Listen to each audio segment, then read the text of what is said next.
이제 가을이라 이제 결실의 계절입니다. 우리의 믿음도 한 해를 돌아보면서 좀 뭔가 연걸어져 가야 되는데, 의외로 우리가 예수를 믿으면서 믿음의 실체에 대해서 또는 믿음의 근거에 대해서 의외로 모르고 신앙생활 할 때가 많은 것 같아요. 그래서 오늘 잘 아는 말씀이지만은 다시 한번 우리의 믿음의 근거 또는 출처 또는 어떻게 믿는 것이 바른 신앙인지를 함께 고민하면서 생각해 보려고 합니다. 제가 알파 때에 예를 들었던 이야기입니다. 어느 시골 교회에서 있었던 이야기입니다. 그 해가 얼마나 가물었는지 목사님께서 교인들에게 강구를 하면서, 자, 이번 수요일 날에는 특별히 기도할 테니까 좀 나오시라고 그랬는데, 수요 기도회가 평소보다 많은 사람들이 나왔다 그래요. 그래서 전심전력을 다해서 기도를 했는데, 예배 도중에 비가 오는 겁니다. 얼마나 성도들이 기쁜 마음으로 예배를 드리고 예배를 마쳤는데, 모두들 교회 밖을 나가지를 못하더라는 거예요. 왜 못 나가는가 보았더니 아무도 우산을 들고 온 사람이 없었습니다. 그런데 마침 그 어른들 틈 사이로 우산을 들고 어떤 교회 학교 꼬마가 탁 들고 나오더니 우산을 펼쳐 들고 집을 가는 겁니다. 이것을 지켜보고 있던 어느 집사님이 오늘 저녁에 비가 온 것은 저 아이의 믿음 때문이다 라고 말을 했다고 합니다. 이게 믿음이라는 건요, 단순한 거예요. 그래서 오늘 믿음에 대해서 한번 생각해 보려고 합니다. 잘 아는 말씀입니다. 미신과 믿음과의 차이를 잘 아시지요? 사실이 아닌 것을 사실처럼 믿는 게 미신이고요, 사실을 사실로 믿는 것을 믿음이라고 해요. 근데 대부분의 사람들은 사실이 아닌 것을 믿어요. 없는 것을 있는 것처럼 믿고 못 믿을 것을 믿고 그렇게 살아갑니다. 어떻게 보면 불행하지요. 그런데 더 불행한 것은 믿을 것을 못 믿고 힘들어하는 사람처럼 어리석고 불행한 사람은 없어요. 믿고 싶은데 믿어지지 않는데요. 그래서 그러한 사람들 오늘 함께 고민하면서 한번 그 출처를 한번 찾아가 보려고 합니다. 자, 그 다음에 두 번째 우리가 생각해야 될 게 있습니다. 신념과 또 믿음. 이게 좀 분별이 돼야 됩니다. 이 신념이라는 것은 종교를 불문하고 누구에게나 가지고 있는 자기 주관적인 것들, 이걸 신념이라고 해요. 반면에 믿음은 육신의 눈으로는 보이지 않는 마음의 실체, 그걸 믿음이라고 해요. 그렇기 때문에 우리가 선뜻 이해하기가 어려워요. 신념은 이해가 되는데 믿음은 쉽게 다가오지를 않습니다. 왜냐하면 이 신념이라는 것은 내가 뭐 어떻게 뭐 믿어야 되겠다, 내가 이걸 뭐 가져야 되겠다 해서 된 게 아니고, 자라다 보니까 나도 모르는 사이에 환경에 의해서 또는 학문과 지식과 경험에 의해서 자연스럽게 축적되어져서 쌓여진 게 자기 주관이거든요. 그러다 보니까 자기도 모르는 사이에 그게 신뢰가 돼요. 그런데 이거는, 이 신념이라는 것은 그렇게 해서 주어졌기 때문에 또 새로운 환경이나 새로운 학문이나 새로운 경험들이 주어지면은 쉽게 변합니다. 근데 반면에 믿음은 환경에 의해서 주어지는 것이 아니라 위로부터 주어지는 것이기 때문에 신념으로는 도저히 볼 수도 없고 보여지지도 않고 이해되지 않는 게 믿음의 세계예요. 그래서 신앙생활 하는 사람들을 보면 자기의 신념이 강한 사람일수록 자기의 어떤 주관이 강한 사람일수록 신앙생활에가 굉장히 힘이 들어요. 왜냐하면 하나님의 실체에 대해서 자기 주관적으로 쉽게 단정을 하고 또 판단하고 제한하기 때문에 쉽게 믿음으로 다가가기가 어려워집니다.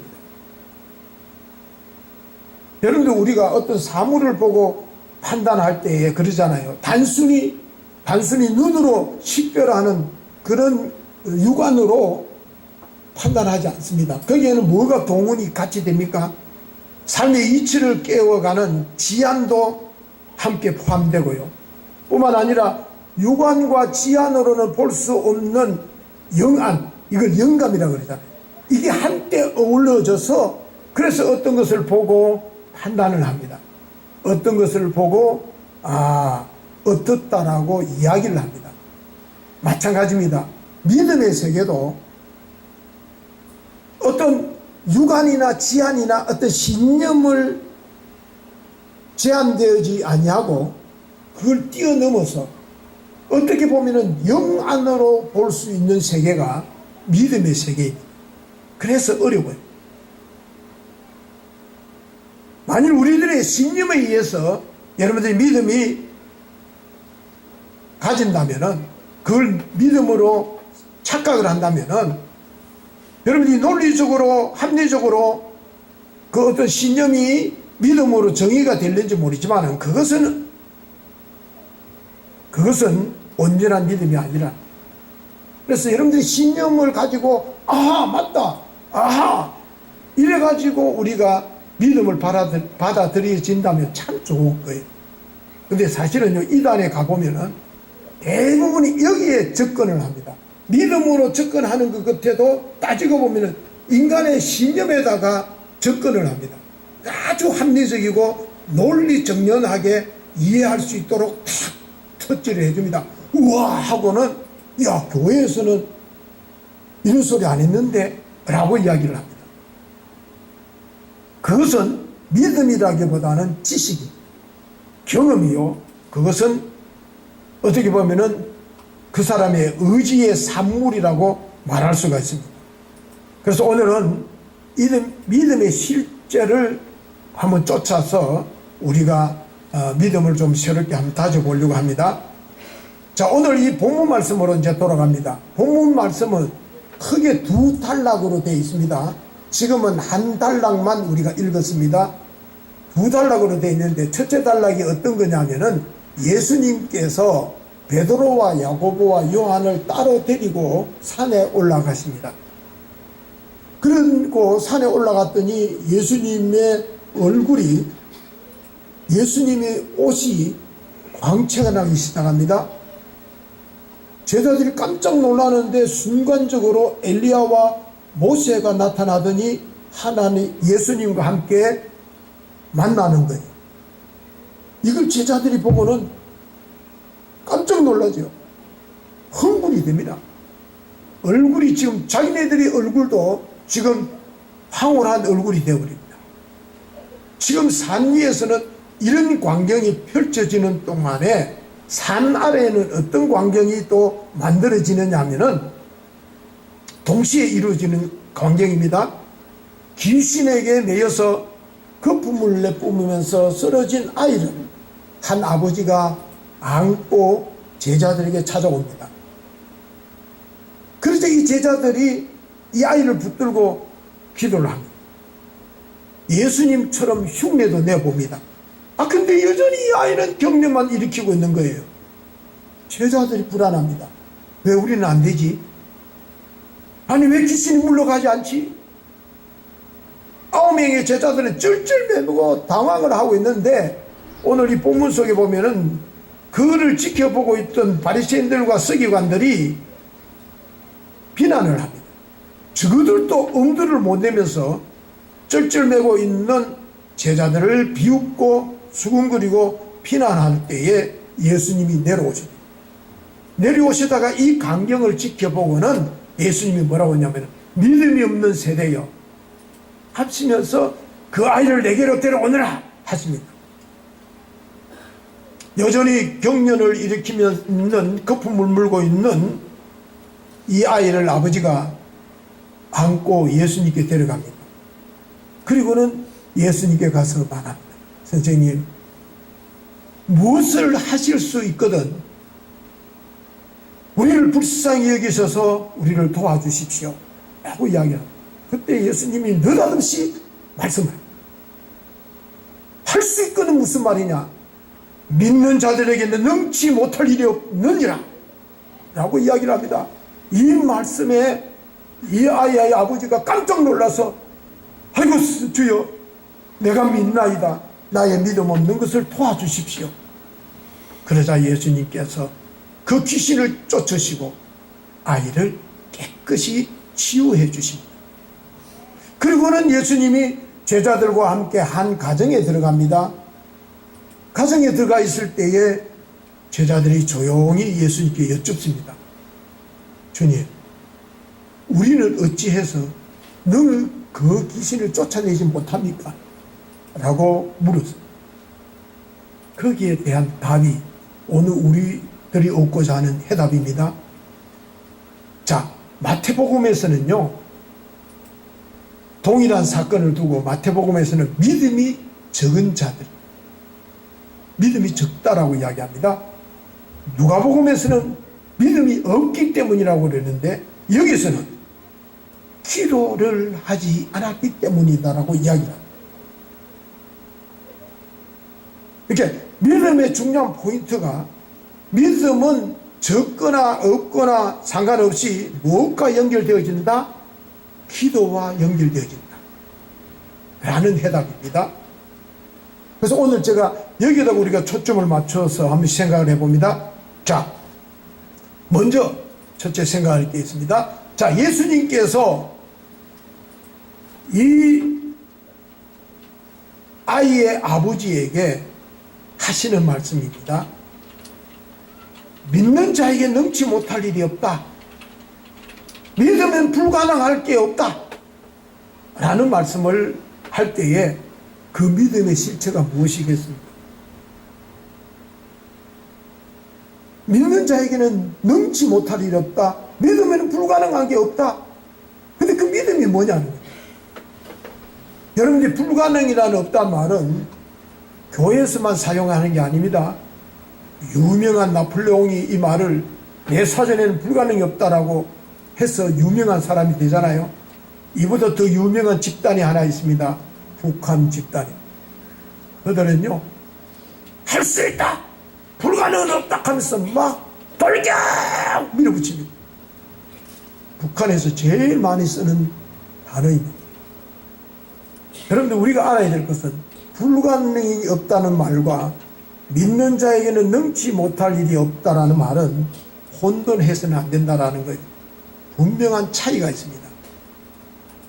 그게 뭐냐면은, 물론 사람들에게는 잠재력이라는 게 있어서 초인적인 능력을 발휘할 때가 있어요. 신기하게도 능력을 발휘할 때가 있다니까요. 그래서 인간에게는 무한한 잠재력과 무한한 가능성을 가지고 있습니다. 그래서 어떤 학자들은요, 이 잠재되어 있는 무한한 가능성을 이렇게 개발하는 게, 이게 오늘 우리가 살아가는 데 있어서 성공의 비결이라고 할 정도로, 왜 그러냐면은 인간의 뇌는 평생을 5% 쓰다가 죽는데요. 조금 머리 많이 쓰는 사람 천재는 10%래요. 근데 아인슈타인 같은 사람은 뇌의 15%를 썼다라고 그들은 가정을 합니다. 그 정도로 인간은 무한한 잠재력을 가지고 있는 게 분명 있습니다. 그런데 그 믿음의 근거는 우리는 거기에 두지 않습니다. 잠재력을 개발해내는 것, 잠재력을 끄집어내는 것, 그게 믿음의 세계가 아니라, 예수님을 믿는 사람들은 그 출발과 초점이 다릅니다. 그게 뭐냐면, 한마디로 하나님은 전능하신 분이시기 때문에 그분을 믿는 믿음 안에서 불가능이 없다라는 거예요. 다른 게 아니에요. 내 안에서 내가 아니라는 거예요. 불가능이 없다라는 게 내가 아니라는 거예요. 주체가. 전능하신 하나님 안에서 모든 것이 가능하다라는 게 믿음의 근거예요. 다르다. 인간의 가능성을 믿는 게 아니라는 거예요. 하나님의 능력을 믿는 게 믿음의 주체. 그래서 우리는 자꾸 믿음을 접근할 때 내 가진 경험, 내 지식, 내 의지, 이걸 가지고 자꾸 믿음으로 들어가려고 하니까 들어가지질 않습니다. 여러분들 오늘 본문 속으로 다시 한번 들어가 봅니다. 이 아버지는요, 번지수를 잘못 찾았어요. 예수님의 제자를 찾은 거예요. 그러니까 더 어렵게 된 거예요. 그러자 예수님께서 그 아이를 내게로 데려오라고 하십니다. 이미 변화사 사건을 통해서 예수님 당신 자신이 하나님이요, 당신 자신이 하나님의 영광이요, 당신 자신이 창조주 하나님이라는 것을 이미 제자들에게 보여주셨고, 그 앞에서도 당신이 하나님이라는 것을 분명히 말씀을 드렸습니다. 그러니까 이 온 세상을 주관하고 인간의 모든 것을 다스리는 나에게로 데려오라고 이야기합니다. 나에게로. 그래야 문제 해결이 된다. 그동안에 이 아이가 어디서도 찾아다녔을 테고 이곳저곳을 다 찾아다녔을 테고 제자들에게도 찾아온 거예요. 그런데 예수님이 내게로 데려오라. 그러면서 예수님께서 그 아이의 아버지에게 의식을, 믿음을 북돋워 줍니다. 할 수 있거든 이라고 말하지 마라. 나를 절대 신뢰하라. 의원도 안 되고 제자들도 안 됐지만은 나는 너희 할 수 있다. 이걸 고백하라는 거예요. 고백해라. 그래서 이 아이를 고치기 전에 아버지의 생각과 그 믿음을 예수님이 바꿔놓은 거예요. 그래서 바꾸는 거예요. 너 그 생각 가지고는, 너 그 믿음 가지고는 이 아이를 못 고친다는 거예요. 나를 절대 신뢰하라. 나를 절대. 여러분들 로버트 슐러 목사님이라는 분이 이런 말씀을 하셨어요. 불가능한 것이 존재하는 것이 아니라 불가능하다라고 생각하는 게 존재한다. 불가능이라는 게 존재하지 않는다는 거예요. 불가능하다고 생각하는 그게 존재할 뿐이다. 그래서 바울 사도도 뭐라고 합니까? 나는 할 수 없다. 그렇지만 내게 능력 주시는 자 안에서 나는 모든 것을 할 수 있다라는 것도 거기에 근거하는 거예요. 여러분들이 우리가 살아있는 신앙을 원합니까? 생동감 있는 신앙인이 되기를 원합니까? 그러면은 내 곁에 지금도 살아계셔서 생동감 있게 나와 함께 하시는 그 하나님을 절대 신뢰하십시오. 그 하나님을 붙드십시오. 그러면 여러분들의 믿음이 살아있는 믿음이 되는 거예요. 여러분들이 더 큰 삶을 살고 싶습니까? 그렇다면은 우리가 주님 안에서 더 큰 꿈을 꾸고 더 큰 믿음을 가지십시오. 그러면 더 큰 일을 할 수가 있는 거예요. 그래서 우리가 어떤 하나님을 믿느냐에 따라서, 어떤 신앙생활을 하느냐에 따라서요, 여러분들 인생이 결정되어집니다. 받을 복의 분량도 달라집니다. 같이 예수 믿어도요, 그냥 그렇고요. 어떤 사람은요, 정말 불가능을 가능하게 하는 능력을 가지고 신앙생활하는 사람이 있다니까요. 명심하십시오. 우리의 믿음의 근거는 환경도 아닙니다. 우리의 믿음의 근거는 내 지식도 아닙니다. 여러분들이 따지고 보십시오. 여러분들의 믿음이 자꾸 흔들린다 할 때 하나님을 우리 믿음의 근거로 삼으면요, 절대 흔들리지 않는다니까. 아닙니다니까. 근데 왜 믿음이 흔들려요? 우리의 믿음의 근거를 돈에 둘 때는 돈에 두버리면요, 돈이 없어지면 믿음도 흔들려요. 여러분들이 직업에다가 사업에다가 여러분들이 믿음의 근거를 둬보세요. 사업이 망하거나 직장이 막 퇴직당하거나 하면요, 믿음이 흔들린다니까. 근데 우리 믿음의 근거는 환경도 아닙니다. 내 의지도 아닙니다. 아무것도 아닙니다. 우리 믿음의 근거는 누구라? 하나님이지. 능치 못하심이 없으시는 하나님을 있는 거예요. 내 지식과 내 경험과 의지에 쌓은 것은 믿음이 아닙니다. 신념입니다. 그러므로 하나님을 절대 신뢰하고 그 하나님을 사랑하고 그 하나님께 소망을 두는 사람은요, 두려워하지 않습니다. 절대로 낙심하지 않습니다. 어떤 상황에서.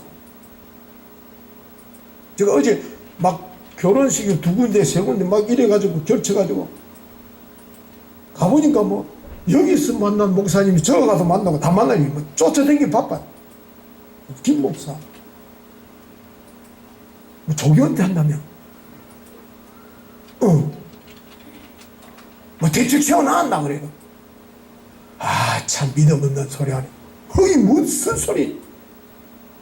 대책 세워놨니에요. 그러니까 믿음 없는 소리 하지 말라니까 그게 왜 믿음 없는 소리냐요, 목사님들이. 저는 저를 여기까지 이끌어 주신 하나님을 절대 신뢰하기 때문에 이후의 삶도 저는 신뢰합니다. 저는 그 믿음이. 두 번째입니다. 우리 믿음의 근거는 어디에다 두라? 하나님께 두라. 전지전능하신 하나님, 불가능이 없으신 하나님, 그분께 신뢰를 하라. 두 번째입니다. 자, 두 번째는 기도의 능력을 믿으라. 기도의 능력. 여러분, 이게 뭐냐면은, 자, 아이의 아버지는 예수님께 와서 볼멘 소리를 합니다. 선생님, 당신의 제자들을 내가 믿고 이 아이를 데리고 갔는데 당신의 제자들은 내쫓지도 못하고요, 오히려 막 불러만 일어나가요. 수군거리고 비난이 있고 아는 아대로 고생하고 그랬다는 거예요. 왜 그랬을까요? 여러분들 성경 앞서 보면은 이미 예수님께서 제자들을 파송하실 때예요, 그들이 돌아와가지고 신이 나가지고 예수님, 우리가요 귀신이 막 우리 쫓아내고요 병든 자가 벌떡벌떡 일어나더이다 고백하잖아요. 아, 그랬던 제자들이 왜 지금은 안 돼요? 왜 지금은 안 돼요? 왜 능이 안 된다는 거예요? 그 이유가 어디 있냐? 말씀을 조금 더 여기는 정확하게 나와 있지 않지만 우리가 추론할 수 있는 게 나옵니다. 그게 뭐냐면은 앞에 보면요, 예수님께서 제자들을, 그 12명의 제자들을 다 데리고 산에 올라가 가지고 당신의 영광을 보여주고 당신이 하나님이시라는 것을 보여주면 얼마나 좋아요. 그것도 꼭 세 사람만 따로 데리고 가요. 따로 데리고 가요. 게세마네 동산에서도 너희는 여기 있거라 해놓고 3명 따로 데리고 가요.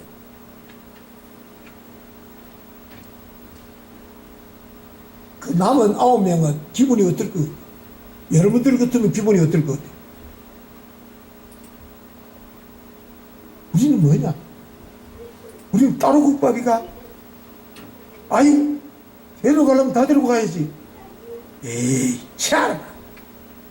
아마 그러면서 불평불만이 가득했어요. 근데 예수님은 꼭 따로 데리고 가시면서 너희들은 여기서 뭐 하라 그래요? 예수님 뭐라 해요? 돌아라 그래요? 기도하라. 너희들은 여기서 기도해야 돼요. 근데 그 제자들이 기도가 됐을 것 같아요? 안 됐을 것 같아요? 내가 좀 안 해? 기분 나빴어. 샤비라. 근데 막 불면이 있고 수군거리고 지금 막 기분이 안 좋은데 느닷없이 아이 아버지가 아를 데리고 왔네.